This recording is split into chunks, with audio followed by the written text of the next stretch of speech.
하나님의 말씀은 구약성경 다니엘 6장 10절 말씀입니다. 찾으신 줄 알고 제가 봉독하겠습니다. 다니엘이 이 조서의 왕의 도장이 찍힌 것을 알고도 자기 집에 돌아가서는 윗방에 올라가 예루살렘으로 향한 창문을 열고 전에 하던 대로 하루 3번씩 무릎을 꿇고 기도하며 그의 하나님께 감사하였더라. 아멘. 지난주에 말씀드렸던 것은 이스라엘이 멸망을 하고 바벨론으로 포로로 잡혀가서 살아도 그들은 여전히 하나님의 백성이고 이스라엘 사람이었다는 것을 말씀드렸습니다. 오늘 우리로 따지면은 우리는 이스라엘을 중심으로 하면 우리도 역시 이방인입니다. 그러나 우리는 하나님의 은혜로 구원받았고 하나님의 백성으로 신분이 바뀌어졌지만 여전히 우리가 사는 이 땅은 세상에 살고 있다는 것입니다. 그렇기 때문에 세상 사람과 부딪힐 수도 있고 세상 사람들로 하여금 유혹도 받을 수 있고 핍박도 받을 수 있지만 그렇다고 해서 우리가 하나님의 백성의 삶을 포기할 수는 없다는 것입니다. 그러면 어떻게 하느냐? 이 땅에서 하나님의 백성으로 살아가는 것입니다. 유다 백성들이 나라가 멸망해서 포로로 잡혀가 노예의 삶을 산다 할지라도 그들은 여전히 하나님의 백성이고 그렇기 때문에 하나님의 말씀대로 그곳에서도 살아야 된다고 말씀하고 있는 것입니다. 그래서 예레미야 선지자는 그들에게 70년이라는 하나님이 정한 그 기간 동안 너희는 거기서 살면서 집을 짓고 텃밭을 가꾸고 그 농산물을 지어서 먹고 살며 자녀들에게 결혼도 시키고 자녀도 낳으면서 번성하는 삶을 살라고 그렇게 명하였던 것입니다. 뿐만 아니라 바벨론을 위해서 너희들이 기도하라고 말하고 있습니다. 이 바벨론이 평안할 수 있도록 그래서 우리가 살아가는데도 평안을 유지할 수 있도록 기도하며 하나님이 정한 그 기간을 슬기롭게 살아가라고 말씀하고 있는 것입니다. 그렇기 때문에 우리는 언제 어느 곳에서 살아가든 하나님의 백성임을 잊지 않고 하나님의 백성답게 하나님의 백성으로 살아가라는 그러한 하나님의 말씀을 우리는 지난 시간에 들었습니다. 오늘 그러한 가운데서도 바벨론은 여전히 우상이 있고 또 세상 사람들이 있는 곳이지만 우리는 이 바벨론에서 하나님의 백성으로 끊임없이 내 자신을 지켜나가야 하는 것입니다. 오늘 본문의 말씀 보면 우리가 다니엘을 중심으로 해서 다니엘은 이 바벨론에서 어떻게 하나님의 사람으로 살아갔는가를 살펴보면서 우리도 다니엘과 같은 믿음의 삶을 살기를 주님의 이름으로 축원합니다. 다니엘은 남유다의 마지막 왕이었던 여호야김 제3년에 바벨론의 느부갓네살 왕이 제1차 침공 때 잡혀갔던 포로였습니다. 만 18세 미만의 어린아이들을 그것도 귀족이나 왕족이나 또 용모가 좋고 머리가 똑똑한 아이들을 잡아갔습니다. 바벨론은 총 3번에 걸쳐서 침략을 했고 그리고 그 3번의 침략 중에 맨 마지막에는 완전히 예루살렘을 멸망시키고 성전도 불태우고 폐허로 만들었던 나라가 바로 바벨론입니다. 이렇게 잡혀온 다니엘은 왕이 왕궁에 있는 환관장 아스부나스에게 말하여서 얘들을 3년 동안 잘 먹이고 잘 가르쳐라 라고 그렇게 명을 내렸습니다. 이들은 지식이 뛰어나고 용모도 괜찮고 그리고 귀족들의 자녀들이기 때문에 요즘 말로 보면은 귀태가 좀 흐르고 좀 똑똑하니까 얘들을 잘 훈련시켜서 나라의 관리로 등용하고자 했던 것이 바로 느부갓네살 왕의 계획이었습니다. 이것은 정복한 나라의 백성들을 중용함으로써 그들의 반발을 막기 위한 하나의 정책이기도 했던 것입니다. 이때 잡혀온 사람이 다니엘 한 사람뿐만 아니라 그의 친구 사드락과 메삭과 아벳느고도 우리가 함께 잡혀왔던 것을 볼 수 있습니다. 이렇게 다니엘과 그 친구들은 왕궁학교에서 정말 좋은 대접을 받으면서 공부를 할 수 있는 특별한 기회를 맛보게 된 것입니다. 그런데 그 중에 다니엘은 이 느부갓네살 왕의 꿈을 해몽해 줌으로 말미암아 벼락 출세를 하게 됩니다. 느부갓네살 왕이 꿈을 꾸었는데 그 꿈이 어떤 꿈인지도 모릅니다. 여러분 우리가 밤에 꿈을 꾸었는데 내가 어제 꿈을 꾸기는 했는데 어떤 꿈이었더라 하고 생각이 안 나는 꿈이 있어요. 마치 이 느부갓네살이 어떤 정말 거대한 꿈을 꾸었는데 정말 꿈에 막 힘들게 용을 쓰면서 버텼던 그런 아주 기억에 남는 꿈인데 기억이 나질 않는 거예요. 그래서 나라에 있는 박수들을 다 데려와서 얘들아, 내가 어젯밤에 꿈을 꾸었는데 그 꿈이 무엇인지 좀 맞춰봐라. 그리고 그 꿈이 의미하는 게 뭔지 해석 좀 해봐라. 참 난감해도 이렇게 난감한 게 뭐지? 꿈은 자기가 꿔놓고 왜 나더러 그 꿈을 얘기하라는 거예요. 이거는 생때도 그런 생때가 없는 거죠.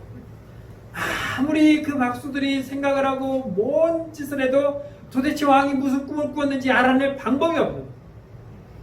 그때 다니엘이 어떻게 느부갓네살 왕과 연관이 되어서 가서 꿈을 이야기합니다.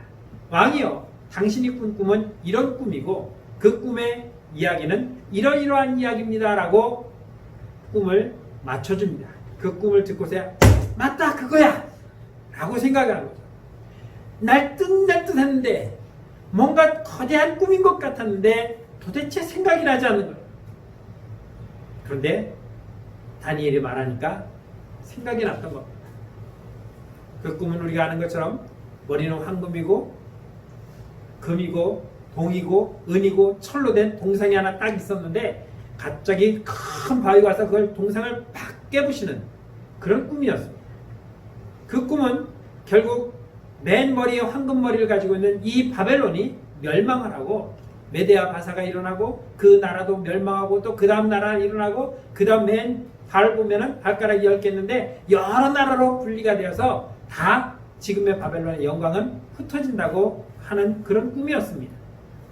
그 꿈을 듣고 해석을 들은 왕은 야, 너처럼 지혜로운 애가 없구나. 그러나 이 지혜는 하나님이 주신 것을 다니엘은 왕에게 이야기하고 그리고 하나님의 영광을 나타내었을 뿐만 아니라 왕에게 신임을 얻어서 국무총리에 이르는 그러한 벼락출세를 하는 사람이 바로 이 다니엘이었습니다. 그런데 다니엘은 이 느부갓네살 왕 때만 국무총리를 한 것이 아니라 메데와 바사 그리고 다리오 왕과 고레스 왕의 그 다음 왕까지 4대에 걸친 나라의 왕을 섬기는 아주 훌륭한 신하로 있었습니다. 그것도 최고의 고위직에서. 여러분 한번 생각해 보시오. 우리나라는 정권이 5년마다 대통령을 선출합니다. 뭐 같은 당이 10년을 하고 또 바뀌어서 또 10년을 할지 5년을 할지 모르지만 아무튼 5년 후에 우리는 왕, 대통령을 바꾸게 됩니다. 이 당의 대통령을 뽑든 저 당의 대통령을 뽑든 아니면 무소속의 대통령을 뽑든 우리는 뽑아야 합니다. 그렇게 되면은 그 전에 있던 대통령이 수행했던 모든 장관들, 차관들, 고위관리자들은 싹 다 바뀌어버립니다. 요즘 뭐 유산슬이라는 중국집 요리를 가진 개그맨 가수가 싹 다 갈아엎어주세요라고 하는 노래를 히트치고 있는데 정권이 바뀌면 싹 다 바뀌어버립니다. 그런데 이 다니엘은 바뀌어도 안 바뀌었습니다. 나라가 바뀌고 왕이 바뀌어도 그는 여전히 국무총리로 90이 넘어 죽을 때까지 영화를 누렸던 사람이 바로 이 다니엘이라는 사람이었습니다. 오늘 그가 어떤 모습을 우리에게 보여주고 있는가? 오늘 아까 읽은 본문의 말씀을 다시 한번 제가 읽어드리겠습니다. 다니엘이 조서의 왕의 도장에 찍힌 것을 알고도 자기 집에 돌아가서는 윗방에 올라가 예루살렘으로 향한 창문을 열고 전에 하는 대로 하루 3번씩 무릎을 꿇고 기도하며 그의 하나님께 감사하였더라. 이 말은 어떤 말이냐면 우리가 잘 아는 것처럼 이 다니엘이 이렇게 고위직을 유지하는 것을 못마땅해 하는 사람들이 있었습니다. 누구냐면 바벨론의 원 사람들, 포로로 잡혀온 저놈이 우리보다 높은 총리직을 맡고 있는데 우리는 도대체 뭐냐? 라는 불만이 섞여서 그의 뒤를 캐기 시작합니다. 우리말에 털어서 머리에 먼지 안 나오는 사람 없다고 무엇이든 털면은 나오게 되어 있습니다. 뭐 작년에 법무장관으로 올라갔던 사람을 무려 단군 이래 그렇게 많은 뉴스거리를 만들어낸 역사가 없을 만큼 뭐 20만 건의 역사를 기사를 만들어낸 전무후무한 그러한 토리를 했습니다. 뭐가 나왔는지는 뭐 많이 나왔긴 했는데 아직 벌 받은 건 없어요. 재판 중이라서. 그런데 다니엘은 그렇게 뒤지고 털었는데도 털끝만큼도 나오지 않았다는 것입니다. 그러니까 얼마나 속상하겠습니까? 그래서 이들이 만든 게 무엇이냐? 바로 다니엘을 신앙적으로 올가매자는 것이었습니다. 이들은 사드락과 메삭과 아벳느고가 풀무불도 두려워하지 아니하고 금신상에 절하지 않았다는 걸 알고 있습니다. 그들과 함께 친한 자가 바로 이 다니엘이기 때문에 다니엘도 역시 그 족속과 똑같으려니라고 생각을 했을 것입니다. 맞아. 다니엘이 하는 걸 우리가 알잖아. 매일 예루살렘 성전을 향해서 그러니까 이렇게 꾸미자. 왕이여, 당신의 나라가 새로 건립되었는데 앞으로 30일 동안 왕이 나라의 신이며 왕을 섬기는 것 외에 그 어떠한 신일에게도 엎드리고 절을 하면은 그런 자는 사자굴에 던지기로 하십시다. 30일을 딱 기한했습니다. 딱 한 달입니다. 이 한 달 동안만 참으면 되는 거였어요. 이들의 사전 모의를 다니엘이 몰랐습니까? 알고 있었습니다. 6장 4절에 보면은 이에 총리들과 고관들이 국사에 대하여 다니엘을 고발할 근거를 찾고자 했으나 아무 근거 아무 허물도 찾지 못하였으니 이는 그가 충성되어 아무 그릇됨도 없이 아무 허물도 없었더라. 도대체 흠을 잡아서 올가매기에는 힘드니까 그렇다면 우리가 올가맬 수 있는 새로운 방법, 그의 신앙의 문제를 들고 나가자라는 것입니다. 그래서 6장 10절에서는 뭐라고 말하냐면 다니엘이 이 조서에 왕의 도장이 찍힌 것을 알고도 라고 말했습니다. 이미 다니엘은 이 조서의 내용을 다 알고 있었다는 것입니다. 그런데 뭐라고 말합니까? 다니엘은 전에 하던 대로 하루 3번씩 무릎을 꿇고 기도하며 그의 하나님께 감사하였더라. 어떤 방법으로요? 전에 하던 대로. 저희 고향 말로는 아까 멘기로. 아까 뵙기로 하던 대로 지금까지 하던 대로 그냥 했다는 것입니다. 여러분, 다니엘은 전에 하던 대로 했습니다. 조서에 도장이 찍힌 것, 이 조서는 여러 번 말씀드렸지만 왕의 인장의 그 도장은 국세입니다. 한번 찍으면 바꿀 수가 없어요. 왜냐하면 왕이 신이기 때문에. 그걸 바꾼다는 것은 신이 아니라는 것이고 신의 오류를 나타내는 것이기 때문에 한번 공포한 법은 바꿀 수가 없는 것입니다. 그러면 이렇게 생각할 수도 있겠죠. 30일인데 뭐 30일만 안 하면 되지. 영원히 안 하는 것도 아니고 한 달만 참으면 됩니다. 내가 10몇 살에 잡혀와서 지금 80이 넘도록 지금까지 이 고위직을 유지하며 살아왔는데 그깟 30일 이거 하나 못 지켜서 내가 여기에서 내 인생을 끝낼 수는 없지 않느냐라고 이기적인 생각을 가질 수도 있었을 것입니다. 또 사람들은 괜찮아. 너는 지금까지 신실하게 믿음 생활해 왔으니까 이번 30일만 잘 견뎌. 그러면 살 수 있잖아. 사람들 우리에게 그렇게 응원도 해줄 수도 있었을 것입니다. 그러나 다니엘은 전에 하던 대로 했다는 것입니다. 내가 이제 기도하는데도 힘이 들고 그러니 난 좀 쉬어도 되겠다라고 할 수도 있을 것입니다. 같이 모여서 늘 함께 동성으로 기도하는 기도의 모임도 아니고 그냥 개인적인 기도 시간입니다. 내가 기도 안 한다고 해서 누가 뭐라 할 사람도 없고 내가 기도를 쉰다고 해서 누가 책망할 사람도 없습니다. 게다가 나라도 망한 지 오래됐고 또 성전도 없습니다. 예루살렘을 향하여 바라봤지만 이미 예루살렘의 성은 다 무너졌고 성전도 불타 없어진 그러한 곳을 바라보면서 기도하는 것이 무슨 의미가 있겠습니까? 그래 이참에 좀 건강도 다지면서 쉬어보자라고 생각할 수도 있었을 것입니다. 그러나 다니엘은 타협하지 않았습니다. 그 어떠한 변명도 하지 않았다는 것입니다. 우리는 교회 안 갈 건수만 생기면 이 핑계 저 핑계 됩니다. 세상에 비가 많이 와서 못 온다고 그래요. 아유 목사님 못 가요. 우리 비가 와서 아유 나 좀 살려주세요 하고 나한테 오히려 살려달래. 아, 내가 죽이러 가요? 그래서 살려줬어요.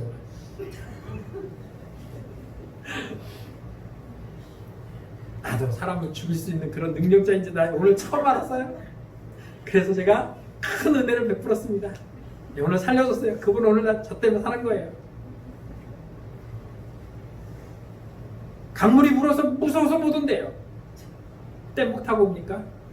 수영하고 와요? 어떻게 해서든 별의별 건수를 만들어서 이 핑계 저 핑계 대고 피하려고 하는, 오지도 않는 이 동네 범접도 안 하는 코로나를 타령은 지금 몇 달째 하고 있습니다. 그러나 다니엘은 그런 핑계를 댈 수 있지만 안 되고 전에 하던 대로, 지금까지 하던 대로 예루살렘 성전을 향해서 하루 3번 문을 열어놓고 기도했습니다. 아니 창문 닫아놓고 커튼 쳐놓고 할 수도 있잖아요. 그쪽 방향이니까. 그런데 그것도 안 했어요. 전에 하던 대로 창문을 열어놓고 보라고 창문가에서 기도했다는 것입니다. 정말 중요한 것은 우리가 살아가는 이 어려운 환경 속에서도, 이 환난과 위기 속에서도 우리의 마음은, 우리의 믿음은 결코 흔들려서는 안 된다는 것입니다. 오늘 다니엘은 그 흔들림에 조금도 요동하지 않았다는 것입니다. 세상이 나를 향해서 뭐라고 말하든, 세상이 나를 향해서 어떤 위협을 가하든 어떤 핍박을 하든 상관하지 아니하고 나는 전에 하던 대로 하나님만 섬기며 나아가겠다고 하는 확고한 믿음을 보여주고 있다는 것입니다. 여러분, 하나님을 믿는 믿음은 바로 이런 믿음입니다.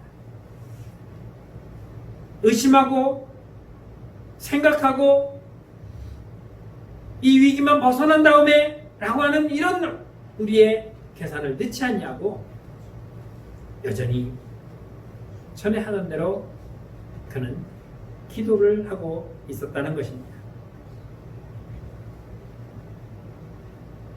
결과는 어떻습니까? 사자굴에 던져졌습니다. 그러면 주변에서 뭐라고 말합니까? 거봐, 뭐 잘났다고 그렇게, 뭐 믿음이 대단하다고 그랬, 응? 그거 한 달 못 참고 그 믿음이 무슨 뭐 대단한 남 안 가지는 믿음 생활하나, 그 요란 때를 떨면서 기도하다가 결국에 너 사자굴에 던져지잖아, 너 이제 죽었잖아 라고 말할 수 있어요. 만일 코로나가 와서 우리 교회에 전염이 됐다고 한번 생각해보세요. 그러면 세상 사람들은 그럴 거예요. 거봐, 우리 연천은 깨끗하다 해도 언제 올지 몰랐잖아. 제가 그래서 생각하고 있어요. 연천에 환자만 떴다 하면 그날 우리는 예배는 안 드립니다. 그럼 또 그럴 거예요. 목사님 믿음이 없어갖고. 믿음이 없다고 얘기하든 말든 일단 모이지 않을 겁니다. 그리고 이렇게 찍어서 보내드릴 겁니다.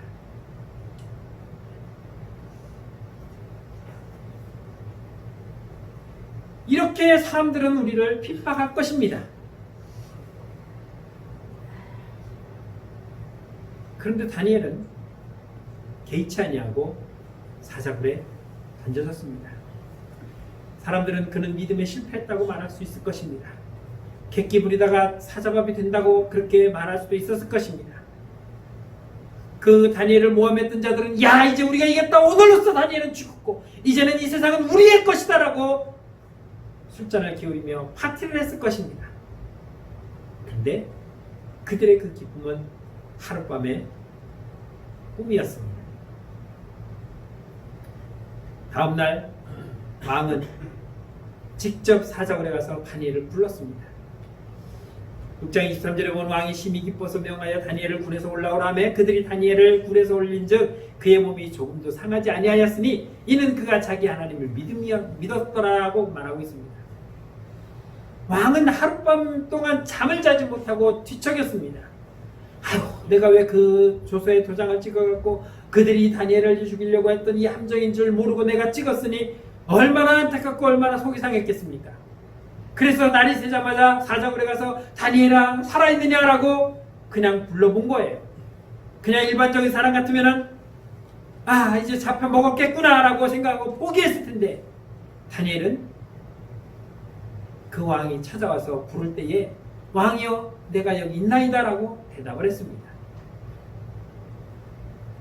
그래서 왕이 기뻐서 얼른 다니엘을 끌어올리라고 했습니다. 그런데 다니엘은 어떤 자였습니까? 다니엘은 굴 속에 들어가면서 던져지면서 그의 마음은 어떤 마음이었냐면은 그가 하나님을 믿었기 때문이라고 말하고 있습니다. 하나님이 나를 이 사자굴 속에서 몸이 조금도 상하지 아니하도록 나를 지켜주실 것을 믿었다라고 다니엘은 고백하고 있는 것입니다. 이 믿음이 있었으니까 예루살렘을 향해서 기도했고, 이 믿음이 있었으니까 사자굴에 던져져도 근심하지 아니하고 그 사자굴에 들어가서 하룻밤 동안 사자들과 놀다 나온 것입니다. 사파리 여행 제대로 한 거죠. 여러분, 사자 옆에 가서 앉아본 적 있습니까? 저도 땡땡랜드에 가서 사파리를 해봤지만 차에 철망 쳐진 차 타고 가서 안전하게 보았지 사자 옆에 가서 앉아서 사진도 못 찍었어요. 그런데 다니엘은 굴 속에서 사자 몇 마리와 함께 같이 앉았다가 나왔습니다. 왜? 하나님은 이 사자굴에서 나를 지켜주신다는 믿음이 있었기 때문이죠. 여러분의 믿음은 어디까지입니까? 내가 정말 하나님 앞에 이러한 믿음을 지키다가 내가 죽는다 할지라도 아니야, 하나님은 나를 지켜주실 거야 라고 하는 이 정도의 믿음을 가지고 있느냐는 것입니다. 그러한 믿음이 있어야 환난과 고난과 핍박과 어려움이 와도 내 믿음을 지킬 수가 있는 것이지, 그렇지 않으면 일제강점기 때 총회처럼 신사참배는 국민의 힘이다, 다 같이 지킵시다 라고 이런 허무맹랑한 결의를 하게 되는 것입니다. 왜? 일단 살고 봐야지. 그래야 또 다음에 전도도 하고 믿음을 회개하고 또 주님 앞에 설 수 있으니까. 이건 올바른 믿음이 아닙니다. 수많은 믿음의 선진들도 그럴 수가 있었습니다. 초대교회 교부였던 폴리갑도 오늘만 내가 예수 안 믿는다고 말하고 돌아가서 믿어라. 그러니 오늘만 그렇게 대답 딱 한 번만 대답해달라고 해도 주님은 내 80인생에 단 한 번도 나를 모른다고 하지 않았는데 왜 내가 이제 와서 주님을 모른다고 해야 됩니까? 나는 주님을 배반할 수 없다고 끝까지 고집하고 화형에 처했습니다. 그래도 그는 기쁨으로 주님을 맞이했고, 거꾸로 십자가에 못 박혀 죽은 베드로도 역시 내가 한번 주님을 배반했으면 되지 또다시 주님을 배반할 수 없다고 그는 십자가에 못 박혀 죽으면서도 주 예수 그리스도를 증거하는 믿음을 지켰습니다. 여러분, 그러한 믿음이 우리에게 있어야 되는데 그 믿음은 예수님의 제자였으니까, 초대교회 교부였으니까, 하나님이 그에게 특별한 은사를 주셨으니까 라고 생각하고 나와는 그런 믿음이 상관없는 것처럼 이런 믿음의 삶을 살아서는 안 된다는 것입니다. 우리가 믿는 믿음의 하나님은 아브라함이 믿었던 하나님과 또 예수님의 제자들이 믿었던 하나님과 다른 하나님입니까? 왜 우리는 그러한 믿음을 가지고 그러한 하나님의 능력을 믿지 못하고 왜 우리는 두려워하고 우리는 주저합니까? 이 세상에 살아가면서 너희는 세상에 살고 있지만 너희는 내 백성이요 내 하나님의 자녀라는, 내 구원받은 자녀라는 사실을 잊지 말고 살라고 말씀하는데도 불구하고 툭하면은 난 아니야, 나 졸업했어, 나 방학했어, 나 이제 안 다녀, 오늘만 괜찮아 라고 이 핑계 저 핑계 내면서 내 믿음을 버리고 있지는 않느냐는 것입니다. 우리는 변함없이 믿음을 지켜나가야 합니다. 다니엘이 그 믿음을 변함없이 지켜나갔던 것처럼 전에 하던 대로 늘상 하던 대로 하나님께 예배하며 기도하며 살았던 것처럼 우리의 믿음도 변함없이 주님을 향해서 바라보아야 하는 것입니다. 상황이 바뀌었다고, 시대가 바뀌었다고, 우리는 시대의 이 세상에 살아가지만 하나님의 말씀대로 살라고 말씀하셨는데 늘상 세상에 휩싸여서 세상에 흐르는 그 유행에 따라 살아가고 있는 것이 문제입니다. 그런데 여러분, 세상의 유행은 어떻습니까? 조금 가다가 바뀌어요. 마치 이 유행이 대단하게 완전히 확산되어서 이제는 이것이 완전한 우리의 삶인 것처럼 얘기하지만 조금 시간이 지나면 또 바뀌어버립니다. 왜 그렇습니까? 온전하지 못하기 때문이에요. 그러나 하나님에 대한 믿음과 하나님의 역사와 하나님의 말씀은 시대가 바뀌어도 세월이 흘러도 여전히 변함없이 동일하게 우리에게 그 말씀을 주시고 있는 것입니다. 여러분, 유행 따라가다 보면요, 살 수가 없습니다. 그 유행은 예전에는 10년은 갔는데 요즘은 1년도 못 가요. 아니, 한 계절. 올여름에 뭐 예쁜 옷 나와서 사 입어서 집어 들어가면은 내년 여름에는 못 입어요. 왜? 유행이 바뀌어버렸어. 올여름에는 뭐 이만한 동그란 무늬가 똥똥똥똥 바뀌었는데 내년에는 요만한 무늬로 따다다다닥 바뀌었어. 그러면 이만한 무늬 뚱뚱뚱뚱 바뀐 거 입고 나가면은 엄마 저 여자는 작년에 유행하던 거 이게 올해도 입고 나왔네? 돈도 없나 봐? 무시당하죠. 차라리 안 입고 나가는 게 나아요. 동그라미가 적으면은 그냥 여러 개 뭉쳐서 크게도 만들죠. 이거는 큰 거에서 작아지면은 대책이 없어요.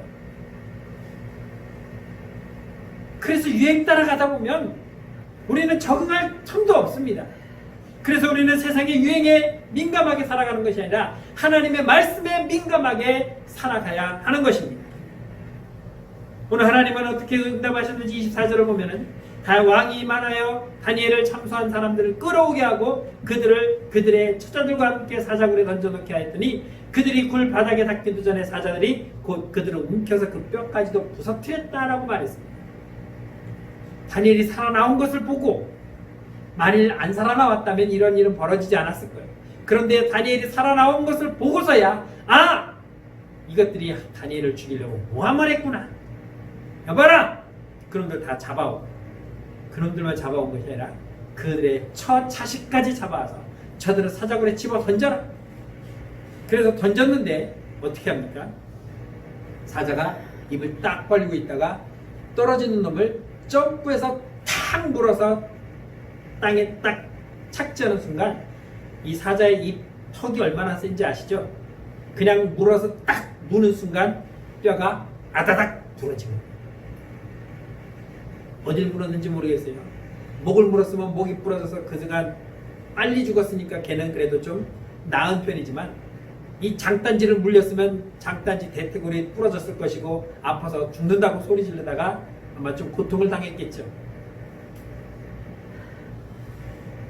하나님을 향한 믿음이 변하지 않으니까 죽음의 자리에서 죽지 아니하고 살아나온 다니엘, 그를 죽이려 했던 자들이 도리어 그 사자굴에 던져져서 땅에 닿기도 전에 사자에게 물려 뼈가 으스러지는 그런 죽음의 고통을 맛보게 되었다는 것입니다. 이것이 하나님을 믿고 의지한 자의 하나님이 보여주시는 확실한 증거였습니다. 나는 그들을 잡아먹는 그 사자굴에서 너를 지켜줬지만 너를 해하려고 했던 그 자들은 내가 지키지 아니하고 사자밥이 되겠다는 이 놀라운 사실을 보여주었다는 것입니다. 6장 28절에서는 이 다니엘이 다리오 왕의 시대와 바사 사람 고레스 왕의 시대에 형통하였더라. 믿음의 대가가 무엇이었습니까? 사자굴에서 살아났고 이 다리오 왕 시대와 바사 그 다음 나라의 왕인 고레스 왕까지 형통하였다. 여전히 총리의 직분을 지키며 부귀영화를 누렸다는 것입니다. 왜 그랬습니까? 전에 하던 대로 믿음대로 살았기 때문입니다. 믿음대로 살던 그 형태를 바꾸지 않았고 여전히 하나님이 말씀하신 그 믿음대로 행했더니 하나님께서 내게 복을 주셔서 내 삶을 평안하게 하셨다는 것입니다. 여러분, 우리가 살아가면서 정말 많은 어려움과 환란이 옵니다. 그런데 그때 많은 것들이 변합니다. 믿음도 변하고 신앙생활도 변하고 감사의 삶도 변하고 헌금도 변합니다. 요즘 코로나로 인해서 참 어려움들이 많습니다. 뭐 기업인들도 힘들고 자영업자들도 힘들고 또 농사도 우리도 힘들고 왜 식당이 안 되니까 농산물도 안 팔릴 거 아니에요. 그러다 보니 교회도 힘들어지고 교회가 힘들어지니까 또 선교사님들도 힘들어져요. 다 어려워지니까 내 가정도 힘들어지니까 감사도 줄어드는 거예요. 그러나 우리는 그럼에도 불구하고 우리는 변하지 않아야 된다는 것입니다. 지금까지 해오던 대로 내가 지금까지 믿음으로 잘 살아왔던 그대로 우리가 행한다면 하나님 우리에게 부족함 없이 우리를 지키시고 인도하신다는 겁니다. 중요한 것은 내가 얼마나 그 하나님을 의지하고 신뢰하고 있느냐는 것입니다. 비록 내가 사자굴에 던져진다 할지라도 하나님이 나를 지켜준다고 하는 그 믿음, 그 믿음을 가지고 던짐을 받는 다니엘처럼 우리가 불에 던져져도 저 불에서 타 죽는다 할지라도 하나님이 지켜주시겠지만 그리 아니하실지라도 나는 우상 앞에 절하지 않겠다고 하는 확고한 믿음이 변함없이 있어야 된다는 것입니다. 사랑하는 성도 여러분, 우리는 상황에 맞춰서 변하는 믿음의 삶을 살아서는 안 되는 것이고 늘 변함없이 어제 믿었던 하나님, 오늘 믿는 하나님, 내일 믿어야 하는 그 하나님은 여전히 나에게 동일한 하나님이며 그 하나님의 말씀이 변함없이 전에 들려왔던 그 말씀 그대로 내가 전에 하나님께 행했던 그 믿음의 삶이 끊임없이 이어져 나가는 믿음의 삶으로 승리하는 저와 여러분들이 되시기를 주의 이름으로 축원합니다. 기도하겠습니다. 참 좋으신 하나님, 은혜를 감사합니다. 우리를 구원하시고 우리를 인도하신 하나님, 환난과 고난과 핍박 속에서도 우리가 세상에 살고 있지만 변함없이 하나님의 자녀로 살아갈 수 있도록 여기까지 도우신 것을 감사드립니다. 다니엘처럼 늘 전에 행하던 대로 하나님을 변함없이 믿는 그 믿음의 삶, 그 신뢰하는 믿음이 오늘 우리에게도 동일하게 있게 하시고 여전히 우리도 전에 하던 대로 하나님을 섬기는 믿음의 삶이 될 수 있도록 축복하여 주옵소서. 예수님의 이름으로 감사하며 기도드렸습니다. 아멘.